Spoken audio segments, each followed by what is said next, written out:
സ്വർഗസ്ഥനായ പിതാവേ, അവിടുത്തെ രാജ്യം വരേണമേ.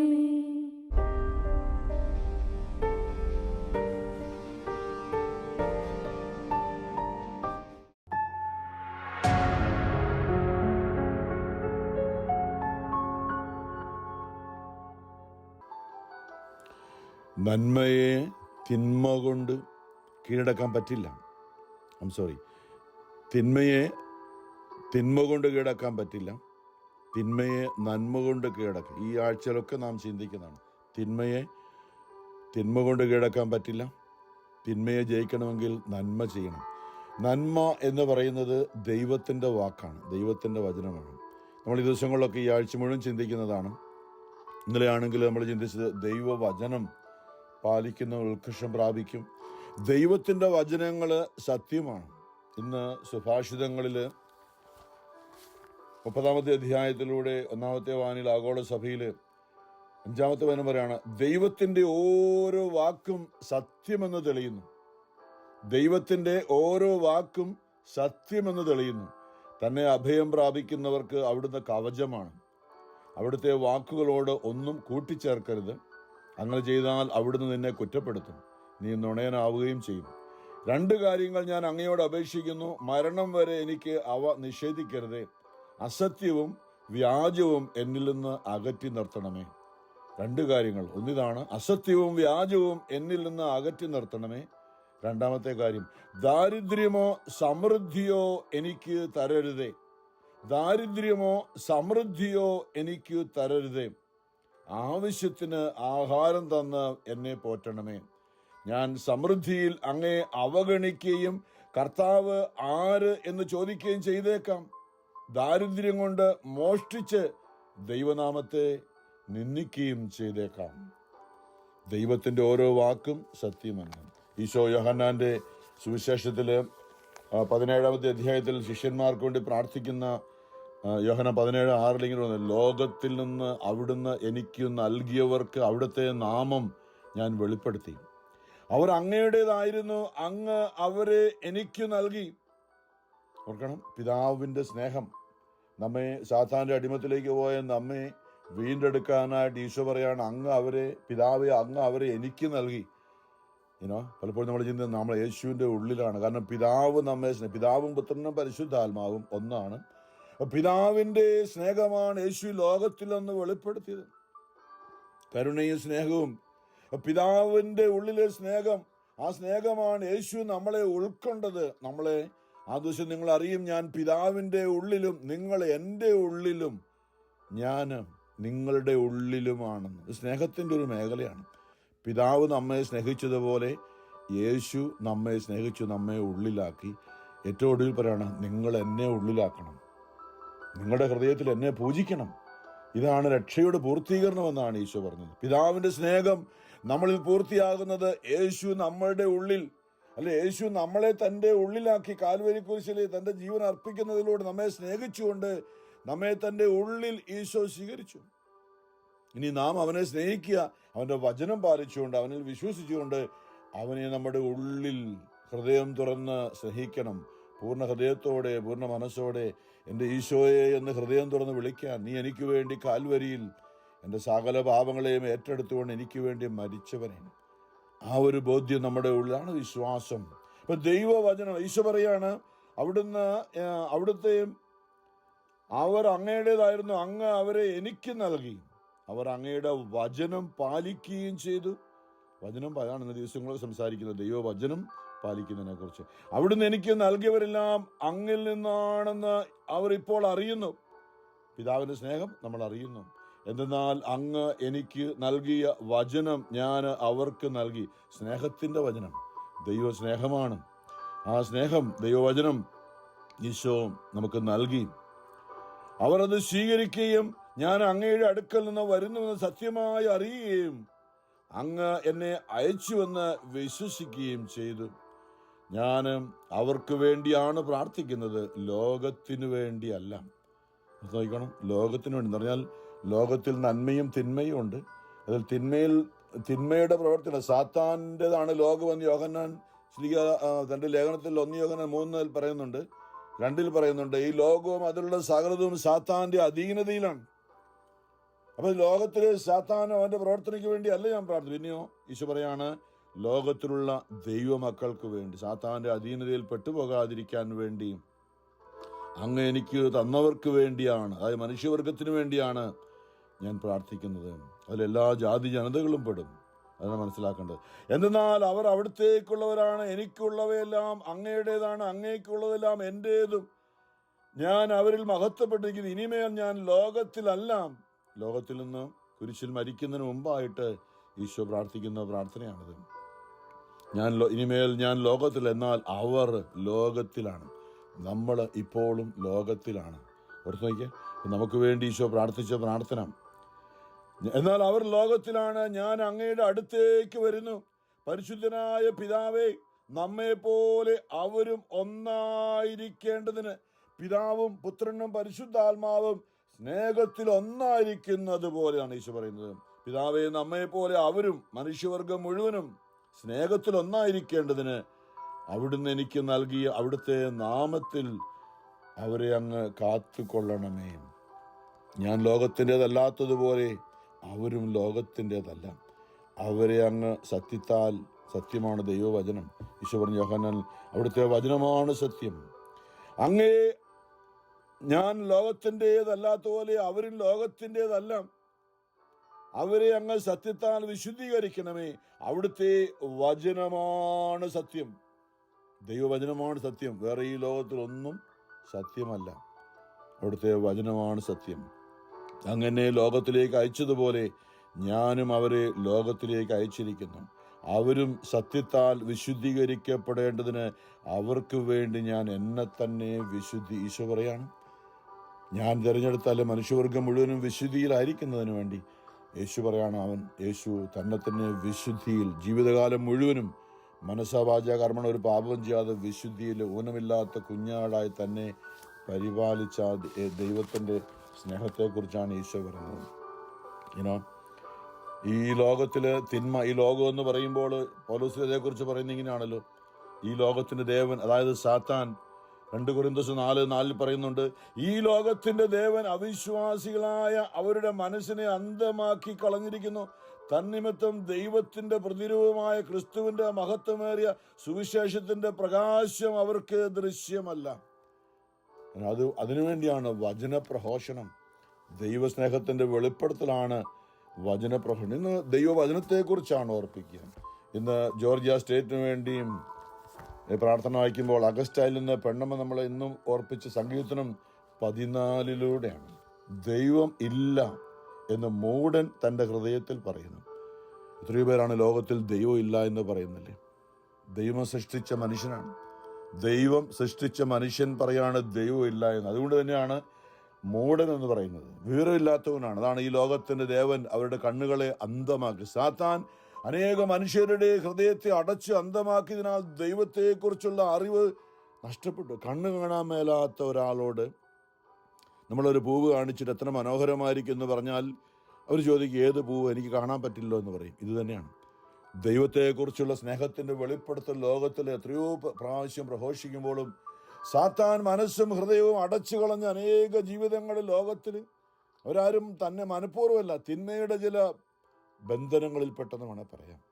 ഈ ലോകത്തിൻ്റെ ദേവൻ അവിശ്വാസികൾ അവരെ മനസ്സുകളെ അന്ധമാക്കി കളഞ്ഞിരിക്കുന്നു. പ്രിയമുള്ളവരെ, നമ്മൾ ഈ ലോകത്തിൽ യേശുവിനോട് പറയാം, ദാവീദിന്റെ പുത്ര എന്നോട് കരുണയായിരിക്കണമേ. അന്ധനായ ബാർത്തമ്യൂസ് വഴിയരിയിരുന്നു കൊണ്ട് വിളിച്ചു കരഞ്ഞ പോലെ നമ്മൾ പറയണം, കർത്താവ്, എനിക്ക് ഈ പറയുന്നൊന്നും, ഈ വചനമൊന്നും എനിക്ക് വിശ്വസിക്കാൻ പറ്റുന്നില്ല, എല്ലാം ഒന്നും എനിക്ക് മനസ്സിലാക്കാൻ പറ്റുന്നില്ല, ഒന്നും ഉൾക്കൊള്ളാനും പറ്റുന്നില്ല.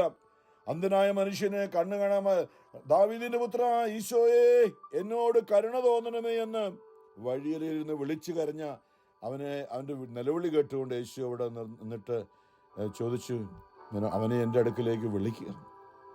നമ്മെ ഓരോരുത്തരെയും യേശു അറിയുന്നുണ്ട്, വിളിക്കുന്നുണ്ട്.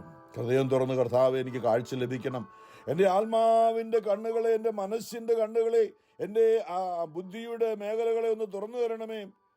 അങ്ങയെക്കുറിച്ച് അറിയാൻ, അങ്ങയുടെ സ്നേഹം അറിയാൻ, സ്നേഹം വറ്റിപ്പോയ എൻ്റെ ഹൃദയത്തിലേക്ക് അങ്ങയുടെ സ്നേഹം നിറയ്ക്കണമേ. മറ്റുള്ളവരാൽ പീഡിപ്പിക്കപ്പെട്ട്, വഞ്ചിക്കപ്പെട്ട്, നിന്ദിക്കപ്പെട്ട്, അപമാനിക്കപ്പെട്ട് പോയ എൻ്റെ ഉള്ളം കഠിനമായി പോയി. ദൈവമേ, ദൈവം സ്നേഹമായതുകൊണ്ട് സ്നേഹത്തിൻ്റെതെല്ലാം നിഷേധിക്കുന്ന എൻ്റെ ഉള്ളിലേക്ക്, ദൈവമില്ല എന്ന് പറയുന്ന, ദൈവവചനത്തിൽ വിശ്വസിക്കാൻ പറ്റാത്ത എൻ്റെ ആത്മാവിൻ്റെ, എൻ്റെ മനസ്സിൻ്റെ, എൻ്റെ ചിന്തകളുടെ, എൻ്റെ ബുദ്ധിയുടെ കണ്ണുകളെ ഒന്ന് തുറന്നു തരണമേ. ഇതാണ് അന്ധനായ മനുഷ്യനോട് യേശു, ഞാൻ നിനക്ക് വേണ്ടി എന്താണ് ചെയ്തു തരേണ്ടത്? അവൻ പറഞ്ഞു, കർത്താവേ, എനിക്ക് കാഴ്ച ലഭിക്കണം.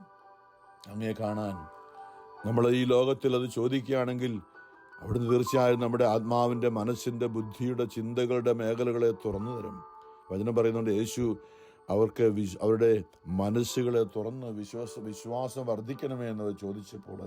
അപ്പോൾ നമ്മളുടെ ജീവിതത്തിൽ ഇന്ന് നമ്മൾ ദൈവം ഇല്ല എന്ന് പറയുമ്പോൾ അവിടെ മൂഢതയാണത്. ദൈവം ഉണ്ട്, നമ്മുടെ കുഴപ്പം കൊണ്ടാണ് ദൈവം ഇല്ല എന്ന് പറയുന്നതെന്ന്. മ്ലേച്ഛതയിൽ മുഴുകി അവർ ദുഷിച്ചിരിക്കുന്നു. നന്മ ചെയ്യുന്നവർ ആരുമില്ല. കർത്താവ് സ്വർഗത്തിൽ നിന്ന് മനുഷ്യ മക്കളെ നോക്കുന്നു. ദൈവത്തെ തേടുന്ന വിവേകികളുണ്ടോ എന്ന്. എന്നാൽ ദൈവമേ, എൻ്റെ ഈശോയെ, എൻ്റെ കർത്താവേ എന്ന് ആരെങ്കിലും ഹൃദയം തുറന്ന് വിളിക്കുന്നുണ്ടോ എന്ന് ദൈവം നോക്കിക്കൊണ്ടിരിക്കുകയാണ്. എന്തിനാ? കരുണ കാണിക്കാൻ, വേറൊന്നിനുമല്ല. കരുണ കാണിക്കാൻ, രക്ഷിക്കാൻ. ഈശോ കരുണാമയനാണ്. ആരെല്ലാം ഹൃദയം തുറന്നവനെ വിളിച്ചോ ഭൂമിയിലായിരുന്നപ്പോൾ അവരുടെ എല്ലാം ജീവിതങ്ങളിൽ അവനെ ഇടപെട്ടതായിട്ട് നമ്മൾ കാണുന്നുണ്ട്, അല്ലേ? ആണ് നമ്മുടെ ഹൃദയം തുറന്നത് വിളിക്കാനായിട്ട്. എൻ്റെ ദൈവമേ, ആ ഒരു ഹൃദയം നുറുങ്ങിയവർക്ക്, സങ്കീർത്തനം 51 പറയുന്നല്ലോ, ഹൃദയം നുറുങ്ങിയവർക്ക് കർത്താവ് സമീപസ്ഥനാണ്. കല്ലുപോലെ കഠിനമായ എൻ്റെ ഹൃദയത്തെ ഒന്ന് നുറുക്കിക്കൊണ്ട്, എൻ്റെ ദൈവമേ, ഞാൻ നിന്നിൽ വിശ്വസിക്കുന്നു, എനിക്ക് അറിവില്ല, ഞാൻ അങ്ങനെ ആയിപ്പോയി, എന്നോട് ക്ഷമിക്കണമേ, എന്നോട് കരുണ തോന്നണമേ എന്ന് ഹൃദയം നുറുങ്ങിയവർക്ക് കർത്താവ് സമീപസ്ഥനാണ്. മനമുരുകിയവരെ കർത്താവ് രക്ഷിക്കുന്നു. പ്രിയമുള്ളവരെ, നമ്മുടെ ജീവിതത്തിൽ ഇന്ന് ദൈവത്തിന് നമ്മളോട് എന്താ, ദൈവം വലിയ ആളായതുകൊണ്ടൊന്നല്ല ഇങ്ങനെ കരുണ തോന്നണമെന്നൊക്കെ പറയും. കാരണം എന്താ? ദൈവം നീതിമാനാണ് എല്ലാ കാര്യത്തിലും. കാരണം ദൈവം നമുക്ക് സ്വാതന്ത്ര്യം നൽകിയിട്ടുണ്ട്. നമ്മുടെ ഇഷ്ടമാണ്. ഒന്നെങ്കിൽ നമുക്ക് ദൈവം ഇല്ല എന്ന് പറഞ്ഞ് ലോകത്തിൽ നടക്കാം, അല്ലെങ്കിൽ ദൈവം ഉണ്ട് എന്നല്ലേ. ഒന്നെങ്കിൽ ചൂടോ അല്ലെങ്കിൽ തണുപ്പോ ഉള്ളവനായിരുന്നെങ്കിൽ വെളിപാട് 3 പറഞ്ഞതുപോലെ, ചൂടെന്ന് പറയുമ്പോൾ ദൈവത്തെ അറിഞ്ഞ് ദൈവസ്നേഹത്തിൽ ജ്വലിക്കുന്ന ഒരു ഹൃദയമായി ജീവിക്കുന്നു. തണുപ്പെന്ന് പറഞ്ഞാൽ ഐസ് പോലെ മരവിച്ച് ദൈവമില്ല എന്ന് പറയുന്ന, അല്ലേ, ഒരു ശവശരീരം മരവിച്ചിരിക്കുന്നത് പോലെ ദൈവസ്നേഹമില്ലാതെ മരവിച്ചു പോയ അവസ്ഥ. ആ മരവിച്ചു പോയ അവസ്ഥയിലാണെങ്കിൽ നിന്നെ ഞാൻ വീണ്ടെടുക്കുമെന്ന് ഈശോ പറഞ്ഞു. യോഹന്നാൻ ലൂക്ക 15 നമ്മൾ ചിന്തിച്ച 3 മുടിയനായ പുത്രന്റെ കഥ, കാണാതെ പോയ ആടിന്റെ കഥ, കാണാതെ പോയ നാണയത്തിന്റെ കഥ. ഈ 3 കാര്യങ്ങൾ പലപ്പോഴും നമ്മൾ സംസാരിച്ചാണ് അതേക്കുറിച്ച്. ഈ നാണയം ഒരു ജീവനില്ലാത്ത അവസ്ഥയാണ്. ഒരു നാണയം നഷ്ടപ്പെട്ടാൽ അതിന് വിളിച്ചു കരയാനോ എവിടെയാണെന്ന് അതിന്റെ ഉടമസ്ഥനോട് പറയാനോ പറ്റില്ല. ആടിനാണെങ്കിൽ കരയാം, അല്ലെ? മുടിയനായ പുത്രനാണെങ്കിൽ വീട് എവിടെയാണെന്ന് അറിയാം, തിരിച്ചു പോകാൻ. ഈ നാണയത്തിനാണെങ്കിൽ നിർജീവമാണ് ആ നാണയം. ആ നാണയം കണ്ടുകിട്ടുന്നവരെ അടിച്ചുവാരി, ആ വീട് മുഴുവനും അടിച്ചുവാരി അത് സ്വന്തമാക്കുന്ന ഒരു സ്ത്രീയെ കുറിച്ച്. അതുപോലെയാണ് ദൈവം എന്ന്. നിർജീവമായ ദൈവത്തെ അറിയാതെ കിടക്കുന്ന അവസ്ഥയിലാണെങ്കിലും നിരന്തരം ദൈവം നമ്മളെ തേടുകയാണ്. സങ്കീർത്തനം 14:2 ഒടുവിൽ കർത്താവ് സ്വർഗത്തിൽ നിന്ന് മനുഷ്യമക്കളെ നോക്കുന്നു, തന്നെ തേടുന്ന വിവേകമുണ്ടെന്ന് അവിടുന്ന് ആരായെന്ന്. അവിടുന്ന് സ്വർഗത്തിൽ നമ്മളെ നിരന്തരം നോക്കിക്കൊണ്ടിരിക്കണം. ആരും നഷ്ടപ്പെട്ടു പോകാൻ ആഗ്രഹിക്കുന്നില്ല. അവിടുത്തെ പുത്രനായ യേശുവിന്റെ സ്നേഹത്തിലേക്ക് നമ്മെ നിരന്തരം വിളിക്കുകയാണ്. ഇന്നും ആ പ്രതിപക്ഷ സങ്കീർത്തനം സഭയിലെ കുർബാനയിലെ 1ാമത്തെ ആഗോള സഭയിലെ സങ്കീർത്തനം 119 നിന്നാണ് 29. തെറ്റായ മാർഗങ്ങളെ എന്നിൽ നിന്ന് അകറ്റണമേ, കാരുണ്യപൂർവ്വം അങ്ങയുടെ വചനം, അങ്ങയുടെ നിയമം എന്നെ പഠിപ്പിക്കണമേ. 72ാമത്തെ വചനം, ആയിരക്കണക്കിന് പൊൻവെള്ളി നാണയങ്ങളെക്കാൾ അങ്ങയുടെ വചനത്തിൽ നിന്ന് പുറപ്പെടുന്ന വചനമാണ്, നിയമമാണ് എനിക്ക് അഭികാമ്യം. 89ാമത്തെ വചനം, കർത്താവേ, അങ്ങയുടെ വചനം സ്വർഗത്തിൽ എന്നേക്കും സുസ്ഥാപിതമാണ്. 101ാമത്തെ വചനം, അങ്ങയുടെ വചനം പാലിക്കാൻ വേണ്ടി ഞാൻ സകല ദുർമാർഗങ്ങളിൽ നിന്ന് എൻ്റെ പാദങ്ങൾ പിൻവലിക്കുന്നു. 104, അങ്ങയുടെ പ്രമാണങ്ങളാൽ ഞാൻ അറിവ് നേടി, അതിനാൽ വ്യാജമാർഗങ്ങൾ ഞാൻ വെറുക്കുന്നു. വീണ്ടും 63 അസത്യത്തെ ഞാൻ വെറുക്കുന്നു, അതിനോട് എനിക്ക് അറപ്പാണ്. എന്നാൽ അങ്ങയുടെ നിയമത്തെ, അങ്ങയുടെ വചനത്തെ ഞാൻ സ്നേഹിക്കുന്നു. ഇതാണ് അവിടുത്തെ ദൈവത്തിൻ്റെ വാക്ക് അല്ലേ. ദൈവത്തിൻ്റെ വചനത്തിൽ ജീവിച്ചുകൊണ്ട് ഈ ലോകത്തില് സുഭാഷിതങ്ങൾ പറഞ്ഞാ എനിക്ക് നമ്മൾ പറയുന്നത് നമുക്കെല്ലാ സമ്പത്ത് തരണം, വീട് തരണം, ജോലി തരണം എന്നൊക്കെ പറയുമ്പോൾ സുഭാഷിതങ്ങളിൽ എന്താ പറഞ്ഞത്? 2 കാര്യങ്ങൾ. ഒരു പ്രധാനപ്പെട്ട ദാരിദ്ര്യമോ സമൃദ്ധിയോ എനിക്ക് തരരുതേ. അന്നന്ന് വേണ്ട ഈശോ പറഞ്ഞു, അന്നന്ന് വേണ്ടുന്ന ആഹാരം തരണമെന്ന് പ്രാർത്ഥിക്കാൻ സ്വർഗസ്വനായ പിതാവ് എന്ന പ്രാർത്ഥനയിൽ അന്നന്ന് വേണ്ട ദൈവസ്നേഹത്തിൽ, ദൈവത്തിൽ നിന്നാണ്. കർത്താവിൻ്റെ സ്നേഹം ഒരിക്കലും അസ്തമിക്കുന്നില്ല, അവിടുത്തെ കാരുണ്യം അവസാനിക്കുന്നില്ല. ഓരോ പ്രഭാതത്തിലും അത് പുതിയതാണ്. ദൈവത്തിൽ നിന്നാണ് എനിക്കെല്ലാം ലഭിക്കുന്നതെന്നുള്ള ആ ദൈവ സ്നേഹത്തിൽ അത് എനിക്ക് സമൃദ്ധിയിലുണ്ട്. സമ്പത്തുണ്ടെങ്കിൽ ഞാൻ അഹങ്കരിക്കും. എനിക്ക് ദൈവമൊന്നും വേണ്ട, എൻ്റെ സ്വന്തം കഴിവുകൊണ്ടാണ് ഞാൻ പഠിച്ച ഇതെന്നല്ല എൻ്റെ കഴിവ്, എൻ്റെ സമ്പാദ്യം, എൻ്റെ മക്കളെ, എനിക്കുള്ളതെല്ലാം ഞാൻ നേടിയെടുത്തതാണെന്ന് ഞാൻ അഹങ്കരിച്ചു പറയും. അങ്ങനെ ഉണ്ടായാൽ അത് അപകടമാണ്. കാരണം ദൈവത്തെക്കാൾ ഉപരിയായി എന്നെ ഞാൻ പ്രതിഷ്ഠിക്കുമ്പോൾ, അതാണ് ലൂസിഫറിന് പറ്റിയത്. ദൈവത്തെക്കാൾ കൂടുതലായി അവൻ തന്നെ പ്രതിഷ്ഠിച്ചുകൊണ്ട് ഏറ്റവും താഴത്തേക്ക്, അഗാധങ്ങളിലേക്ക് താഴ്ത്തപ്പെട്ടതുപോലെ ഞാനും താഴ്ത്തപ്പെടാൻ സാധ്യതയുണ്ട്. അതുകൊണ്ട് എൻ്റെ ദൈവമേ, വലിയ സമൃദ്ധിയൊന്നും വേണ്ട, ദാരിദ്ര്യം തരരുത്. കാരണം ദാരിദ്ര്യത്തിൽ മോഷ്ടിക്കാനൊക്കെ ഇടവന്നാൽ അതും തെറ്റാണ്. അതുകൊണ്ട് 10 കൽപ്പന ഒന്നാണ് മോഷ്ടിക്കരുതെന്നാണ്. അതുകൊണ്ട് എൻ്റെ ദൈവമേ, അനുദിന കാര്യങ്ങളൊക്കെ കൃത്യമായിട്ട് നടന്നു പോയാൽ മതി, വേറൊന്നും വേണ്ട. അന്നന്ന് വേണ്ടുന്ന ആഹാരം തരണമേ എന്ന് എത്ര മനോഹരമായിട്ടാണ് സോളമന്റെ സുഭാഷിതങ്ങളാണ്, ദൈവിക ജ്ഞാനത്താൽ എഴുതി വച്ചിരിക്കുന്ന കാര്യങ്ങളാണ്. വീണ്ടും നമ്മൾ ഈ ദിവസങ്ങളൊക്കെ ഫ്ലോറിഡയുടെ വടക്ക് പടിഞ്ഞാറ് ഭാഗങ്ങളിലൊക്കെ ഈ കൊടുങ്കാറ്റൊക്കെ അഞ്ഞടിക്കുകയാണ്. ഇന്നത്തെ ദിവസമൊക്കെ നമ്മൾ കേട്ടു, അത് പല ഭാഗങ്ങളിലൊക്കെ ഉണ്ടാകും. പക്ഷെ ഞാനൊരു കാര്യം പറയുന്നത്, നമ്മൾ പ്രാർത്ഥിക്കുകയാണെങ്കിൽ നമ്മളുടെ ഇടങ്ങളിൽ ഒരു കുഴപ്പമുണ്ടാകില്ല. ഇത് ദൈവവചനമാണ് അല്ലേ. എസെക്കിയേലില് അവിടുന്ന് 9 പറഞ്ഞു, ഞാൻ പലപ്പോഴും പറയാറുണ്ട്, ആരുടെയും വ്യക്തിപരമായ എന്തൊരു മഹത്വം കൊണ്ടല്ല, ദൈവവചനം പാലിക്കുന്ന ഉത്കർഷം പ്രാപിക്കും. ദൈവം പറഞ്ഞതുപോലെ ചെയ്യുകയാണെങ്കിൽ നമുക്ക് സുരക്ഷിതത്വമുണ്ട്, സംരക്ഷണമുണ്ട്. ഒന്ന്, നമ്മൾ ഈ ജെറമ്യാ 29:7 പറഞ്ഞിട്ടുണ്ട്, ഞാൻ നിങ്ങളെ അയച്ചിരിക്കുന്ന ദേശത്തിനു വേണ്ടി നിങ്ങൾ അതിൻ്റെ നന്മയ്ക്ക് വേണ്ടി നിങ്ങൾ യത്നിക്കണം. 2, അവയ്ക്ക് വേണ്ടി കർത്താവിനോട് നിങ്ങൾ പ്രാർത്ഥിക്കണം. നിങ്ങളുടെ നന്മ നിങ്ങളായിരിക്കുന്ന ദേശത്തിൻ്റെ നന്മയെ ആശ്രയിച്ചാണ് ഇരിക്കുന്നത്. ദേശം എന്ന് പറയുമ്പോൾ കല്ലും മണ്ണൊന്നുമല്ല, നമ്മളായിരിക്കുന്ന ആ ചുറ്റുപാടുമുള്ള ജനതതി അല്ലേ. ഹൃദയം തുറന്ന് നമ്മളുടെ കുറവ് പോലെ, എൻ്റെ ദൈവമേ, എൻ്റെ ചുറ്റുപാടുമുള്ള യേശയ്യ പറഞ്ഞ പോലെ, ഞാൻ അശുദ്ധനാണ്, അശുദ്ധമായ അധരങ്ങളുള്ള ഒരു ജനതയുടെ നടുവിലാണ് ഞാൻ വസിക്കുന്നത്, കരുണയായിരിക്കണമേ. ഞാൻ വസിക്കുന്ന അമേരിക്കയോട്, ഞാൻ വസിക്കുന്ന ഫ്ലോറിഡയോട്, ഞാൻ വസിക്കുന്ന കൗണ്ടിയോട്, അവിടെയുള്ള ജനങ്ങളോട് കരുണയായിരിക്കണമേ എന്ന് ഹൃദയം തുറന്ന് പ്രാർത്ഥിക്കുമ്പോൾ എസെക്കിയേൽ പറഞ്ഞതാണ്. എസെക്കിയേൽ 9:4 ജെറുസലേം പട്ടണത്തിലൂടെ കടന്നു പോകുക, ആ നഗരത്തിൽ നടമാടുന്ന മ്ലേച്ഛതകളെ ഓർത്ത് കരയുകയും നെടുവീർപ്പെടുകയും ചെയ്യുന്നവരുടെ നെറ്റിയിൽ അടയാളമിടുക. സംഹാരദൂതൻ വരുന്നതിന് മുമ്പ് ഒരു ദൂതനെ എഴുത്ത് സാമഗ്രികളുമായി അയച്ചു ആ ദൂതനോട് പറഞ്ഞതാണ്, ഇവിടെ കരഞ്ഞ് ഈ ദേശത്തിനു വേണ്ടി ഹൃദയം തുറന്ന് ദൈവത്തോട് കരുണയായിരിക്കണമേ ഈ ദേശത്തോടെന്ന് പറയുന്ന അനേകരുണ്ട്. അവരുടെ നെറ്റിയിൽ അടയാളമിടുക. എന്നിട്ട് അതിൻ്റെ പുറകെ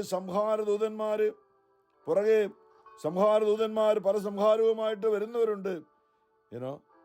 അവരോട് പറയുകയാണ്, പട്ടണത്തിൽ സഞ്ചരിച്ച സംഹാരം തുടങ്ങുവിൻ, നിങ്ങളുടെ കണ്ണിൽ അലിവുണ്ടാകരുത്, കരുണ കാണിക്കരുത്. നോക്കണം, രക്ഷപ്പെടാനുള്ളൊരു വഴി പ്രാർത്ഥിക്കുക എന്നുള്ളത്. നമുക്ക് വേണ്ടി മാത്രമല്ല, നമ്മളായിരിക്കുന്ന ദേശത്തിനു വേണ്ടി ഹൃദയം തുറന്ന് ദൈവമേ കരുണയായിരിക്കണമെന്ന് പ്രാർത്ഥിക്കുമ്പോൾ നമുക്ക് ദൈവിക സംരക്ഷണമുണ്ട്. എല്ലാ മാരിയിൽ നിന്നും, എല്ലാ മഹാമാരികളിൽ നിന്നും സംരക്ഷണമുണ്ട്.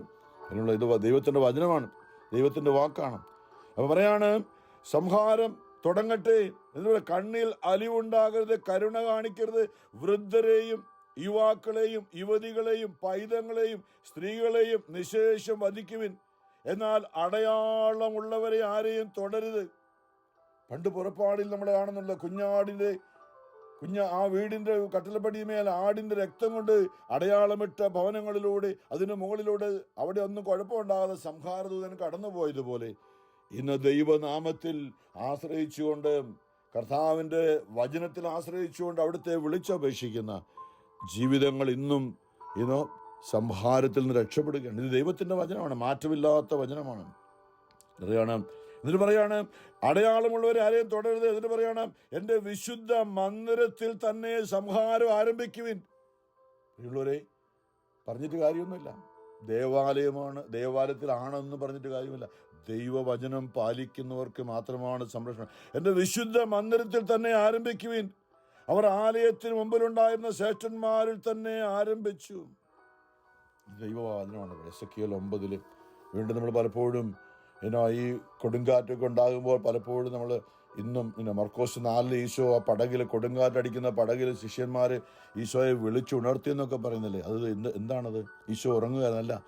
ഇന്നും ലോകത്തിലെ വിശുദ്ധ കുർബാനയിൽ ഈശോ എല്ലായിടങ്ങളിലും, ലോകം മുഴുവനിലും ഈശോ സക്രാരിയിൽ ദിവ്യകാരുണ്യ രൂപത്തിൽ യേശു സന്നിഹിതനാണ്. ആരും അതറിയാതെ പലപ്പോഴും അനേക ദേവാലയങ്ങളിലെ ദിവ്യകാരുണ്യ സാന്നിധ്യമായ യേശു ആരും അറിയാതെ ഞാൻ പറയും ഇങ്ങനെ ഉറങ്ങുന്ന പോലെയാണ്.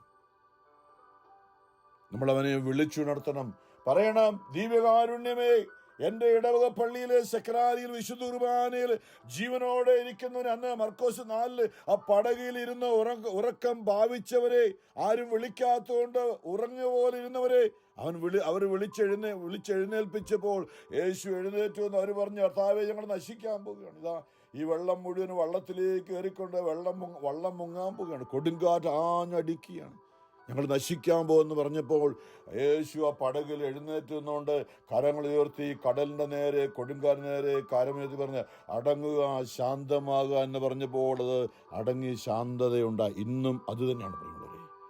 വിശുദ്ധ കുർബാനയിൽ ജീവിക്കുന്നവനെ അങ്ങ് എഴുന്നേറ്റ് നിന്ന് അങ്ങയുടെ ആത്മീയ കരങ്ങൾ ഉയർത്തി പറയണവേ. സംഗീതം 46 ശാന്തമാകുക, ഞാൻ ദൈവമാണെന്ന് അറിയുക എന്ന് ആ പ്രവചനം.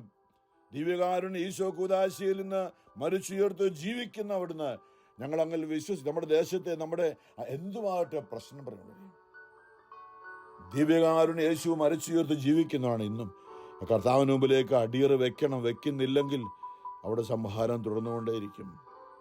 യേശുവിന് മുമ്പിലേക്ക് ഞാനത് പറഞ്ഞു വരുന്നത് 2008 മുതൽ ഫ്ലോറിഡയിൽ ഈ പ്രദേശത്ത്, ഫ്ലോറിഡയുടെ തെക്ക് കിഴക്കൻ ഭാഗത്താണ് നമ്മൾ വെസ്റ്റ് പാം ബീച്ച്. 2008 വന്നവിടെ. 2009 മുതൽ ഇവിടെ ഒരു ഡയറക്റ്റ് കൊടുങ്കാറ്റും ഇവിടെ വന്നിട്ടില്ല. ഞാൻ പറയുന്നത് വരുന്നുകൊണ്ടല്ല, ദൈവവചനം അത് എന്നും നിലനിൽക്കുന്നതാണ്. ദൈവവചനം എന്നാണ്. നമ്മൾ ഹൃദയം തുറന്ന് യേശുവിൽ വിശ്വസിച്ചുകൊണ്ട് പ്രാർത്ഥിക്കുമ്പോൾ എന്തുമാകട്ടെ എവിടെയുമാകട്ടെ ലോകത്തിൽ ദൈവിക സംരക്ഷണം നമുക്കുണ്ടാകും. നമുക്കിത് സമർപ്പിക്കാം കർത്താവിൻ്റെ മുമ്പിലേക്ക്. ഈശോ സുവിശേഷത്തിൽ അപ്പസ്തോലന്മാരെ അയക്കുന്നതാണ് ലൂക്ക 9 നിന്ന്. അവൻ 12 പേരെയും വിളിച്ച് സകല പിശാചുക്കളുടെ മേൽ അവർക്ക് അധികാരവും ശക്തിയും കൊടുത്തു. അതോടൊപ്പം രോഗങ്ങൾ സുഖപ്പെടുത്താനും ദൈവരാജ്യം പ്രസംഗിക്കാനും രോഗികളെ സുഖപ്പെടുത്താനുമായി അവൻ അവരെ അയച്ചു. അവൻ പറഞ്ഞു, ഇത് നോക്കേണ്ടത് വചനമാണ്. ഇനി സഭയിലുള്ള കർത്താവിൻ്റെ അപ്പസ്തോല സഭയുടെ നമ്മുടെ ഇന്നത്തെ നിയോഗം നമ്മൾ എങ്ങനെയായിരിക്കണം? വചനം പ്രഘോഷിക്കുവാൻ, ശുശ്രൂഷ ചെയ്യുവാൻ അവരെ അയച്ചപ്പോൾ എന്താണ് ഈശോ പറഞ്ഞത്? അത് അപ്പാടെ അനുസരിക്കാൻ നമുക്ക് പറ്റുമെങ്കിൽ അവിടെ അനുഗ്രഹം ഉണ്ടാകും. ഇല്ലെങ്കിൽ നമുക്ക് തകർച്ചയാണ്. എന്താ അവൻ പറഞ്ഞത്? അവൻ പറഞ്ഞതാണ്, യേശു പറഞ്ഞയച്ചതാണ്. എന്താ പറഞ്ഞത്? യാത്രയ്ക്ക് വടിയോ സഞ്ചിയോ അപ്പമോ പണമോ ഒന്നും എടുക്കരുത്. നമ്മളോട് പറഞ്ഞാൽ പറയാം, ഇത് അന്ന് ഈശോ അങ്ങനെയൊക്കെ പറഞ്ഞോളൂ, ഇന്ന് അങ്ങനൊന്നും കുഴപ്പമില്ല, എല്ലാം എടുക്കാം, ഇഷ്ടംപോലെ പണം കരുതി വയ്ക്കാം, ദൈവരാജ്യത്തിൽ നിന്നും പണം സമ്പാദിക്കാം, ഇങ്ങനെയൊക്കെയാണെന്ന് പോകുന്നത്. അതുകൊണ്ടാണ് സകല തകർച്ചകളും സാത്താൻ അവിടെ നന്നായിട്ട് വരുന്ന പല ശുശ്രൂഷകളും സാത്താൻ അടിച്ചമർത്തുന്നത് ഈ കുറേ കാര്യങ്ങളാണ്. ദൈവവചനം പാലിക്കാത്തവനാണ്. ദൈവവചനം പാലിക്കുന്നതിന് ഉത്കർഷം പ്രാപിക്കുന്ന സുഭാഷങ്ങൾ 16 പറഞ്ഞിരിക്കുന്നതാണ്. അവിടുത്തെ വചനമാണ് സത്യം, ഈശോയുടെ വചനമാണ്, അതാണ് നിലനിൽക്കുന്നത്. അപ്പോൾ ഇന്ന് നമ്മൾ വചനപ്രഘോഷണം അല്ലേ ഞാൻ പറയുന്നത് മാനുഷികമായിട്ടുള്ള ആത്മീയമായിട്ടാണ്. ഇതെല്ലാം വേണ്ടേ? പക്ഷെ ഞാൻ പറയും കർത്താവ് തരും അല്ലേ. അബ്രാഹം തന്നെ മകനോട് പറഞ്ഞൊരു ഉത്തരവുണ്ട്. മകനുമായി ബലിയർപ്പിക്കാൻ, മകനെ ബലിയർപ്പിക്കാൻ കൊണ്ടുപോകുമ്പോൾ പലപ്പോഴും ഇതിനു മുമ്പ് ബലിയർപ്പിക്കാൻ പോയിട്ടുണ്ട് അവർ. അന്നൊക്കെ ആടിനെയും കൊണ്ടുപോയിരുന്നു. വിറകും കത്തിയും തീയും ആടും ഒക്കെ ആയിട്ടാണ് പോയിരുന്നത്. ഈ പ്രാവശ്യം പോകുമ്പോൾ ആടിനെ കാണുന്നില്ല. അപ്പം മകനൊരു ചോദ്യം, അപ്പാ നമുക്ക് കത്തിയുണ്ട്, വിറകുണ്ട്, ബാക്കിയെല്ലാം ഉണ്ട്, ആട് എവിടെ? ഹൃദയം തകർന്നാണ് അബ്രഹാം തൻ്റെ മകനെയും കൊണ്ട് പോകുന്നത്. അബ്രഹാം ഒരു ഉത്തരം പറഞ്ഞു, നമുക്ക് ദൈവം തന്നെ തരും, ദൈവം തന്നെ തരും. പ്രിയമുള്ളവരെ, അതെ, വിശ്വാസത്തോടെ ദൈവത്തിൻ്റെ വചനം ദൈവം പറഞ്ഞതുപോലെ അപ്രകാരം അണുവിട മാറാതെ വചനം പാലിച്ച അബ്രാഹത്തിൻ്റെ, നമുക്കറിയാം, ആ മകനെ വിടുവിച്ചുകൊണ്ട് അബ്രാഹത്തിന് ദൈവം ആ മലയുടെ മുകളിൽ ആ മരക്കൊമ്പിൽ ഉടക്കിക്കിടക്കുന്ന ഒരാടിനെ ദൈവം കൊടുത്തു. അത് യേശുക്രിസ്തു കാൽവരി കുരിശിൽ നമുക്കായി ബലി അർപ്പിക്കുന്ന ഒരു പ്രതീകമായിരുന്നു. അന്ന് ദൈവം തന്നെ തരും. അപ്പൊ ദൈവം നടത്തും, ദൈവത്തിൻ്റെതാണ് ഈ സഭ അല്ലെങ്കിൽ സുവിശേഷ പ്രഘോഷണം എന്നൊക്കെ പറയുന്നത്. അതിന്റെ ചീഫ് എക്സിക്യൂട്ടീവ് യേശുക്രിസ്തു തന്നെയാണ്. അവൻ അദൃശ്യനായി മുന്നിൽ പോകുന്ന, പത്രോസ് പറയുന്നുണ്ട്, ദൈവവചനം പ്രഘോഷിക്കുന്നവൻ ദൈവത്തിന്റെ അരുളപ്പാട് കിട്ടിയവരെ പോലെ, അല്ലെങ്കിൽ ദൈവത്തിന്റെ ആത്മാവ് ഉള്ളിലിരുന്നുകൊണ്ട് വെളിപ്പെടുത്തുന്നത് പോലെ ആയിരിക്കട്ടെ ദൈവവചന പ്രഘോഷണം. ഇതിനകത്ത് ഒരു സ്വാർത്ഥതയും പാടില്ല, ഒരാഗ്രഹവും പാടില്ല. ഇതാണ് ഈശോ പറഞ്ഞത് ഇവിടെ. ദൈവവചനം അതാണ്. ഇന്ന് അത് തെറ്റിക്കുന്നതുകൊണ്ടാണ് എല്ലാ തകർച്ചയും സഭയിലോ ധ്യാനകേന്ദ്രങ്ങളിലോ. ഇത് ഞാൻ പറയുന്ന ആത്മാവിലാണ് പറയുന്നത്. നമ്മൾ നോക്കി ഇതൊക്കെ എങ്ങനെ നടക്കുമെന്ന് ചോദിച്ചുമ്പോൾ അത് ദൈവം നടത്തും. അബ്രഹാം പറഞ്ഞ പോലെ അത് ദൈവം തരും എന്ന് വിശ്വാസമുണ്ടെങ്കിൽ അത് ദൈവം തരും, ദൈവം നടത്തും. കാരണം ദൈവത്തിൻ്റെതാണ് ദൈവരാജ്യം, നമ്മുടേതാരുടെയല്ല. പരിശുദ്ധ പരമ ദൈവകാരുണ്യനാഥനായ ഈശോയ്ക്ക് എന്നേരവും ആരാധനയും സ്തുതിയും പുകഴ്ചയും ഉണ്ടായിരിക്കട്ടെ.